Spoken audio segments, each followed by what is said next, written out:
Welcome back as we continue to look at the Passover, the final plague that the Lord would give, the death of the oldest, the firstborn.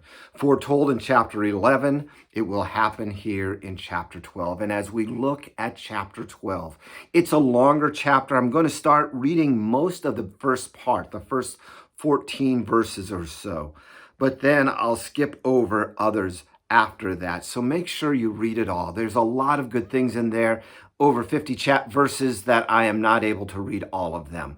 So let's get started with verse 1. The Lord said to Moses and Aaron in the land of Egypt, "This month shall be for you the beginning of months. It shall be the first month of the year for you. Tell all the congregation of Israel that on the 10th day of this month every man shall take a lamb according to their father's house, a lamb for a household. And if the household is too small for a lamb, then he and his nearest neighbor shall take according to the number of persons, according to what each can eat. You shall make your count for the lamb. Your lamb shall be without blemish, a male, a year old. You shall take it from the sheep or from the goats, and you shall keep it until the 14th day of the month, when the whole assembly of the congregation shall kill the lamb at twilight." Beginning with these instructions, as we look at it, really these instructions are pretty interesting. First of all, this is the beginning of the year for them, the month that they were in, the spring of the year. It would be the spring after the first full moon after spring is when this is happening, our current Easter time, right? And they are telling how to select the lamb.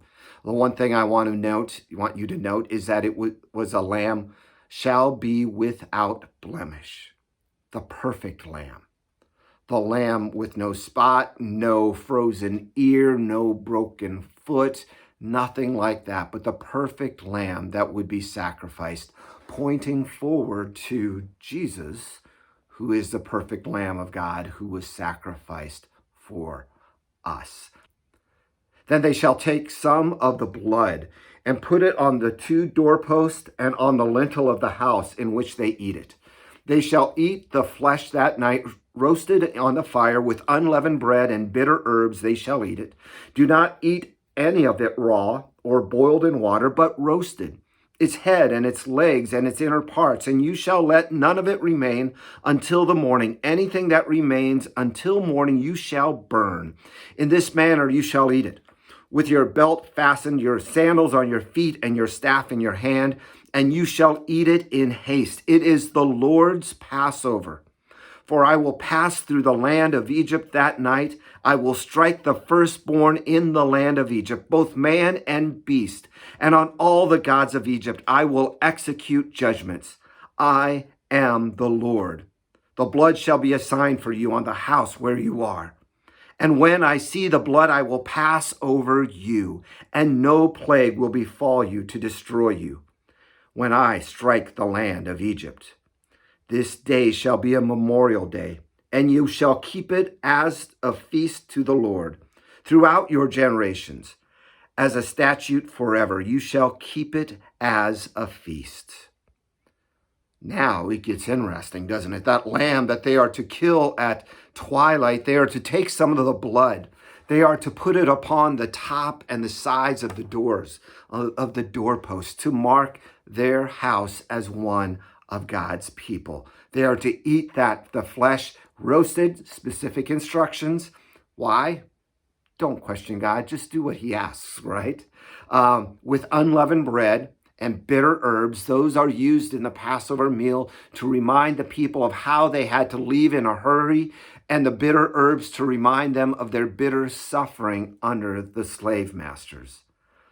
And they were to eat it with their belt fastened, their sandals on their feet, the staff in their hand. In other words, being ready to leave, and to eat it in haste, because he would pass through the land. And anyone that he saw with the blood of the lamb on their door would be saved.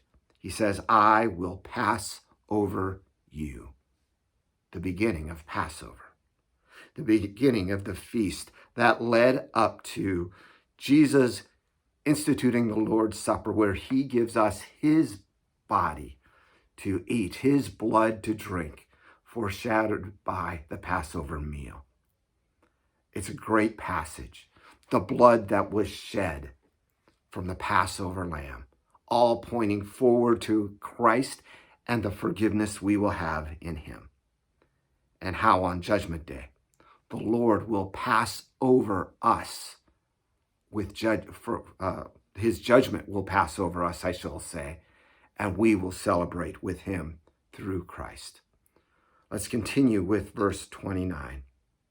At midnight, the Lord struck down all the firstborn of the land of Egypt, from the firstborn of Pharaoh who sat on the throne to the firstborn of the captive who was in the dungeon, and all the firstborn of the livestock. And Pharaoh rose up in the night, he and all of his servants and all Egyptians. And there was a great cry in Egypt, for there was not a house where someone was not dead.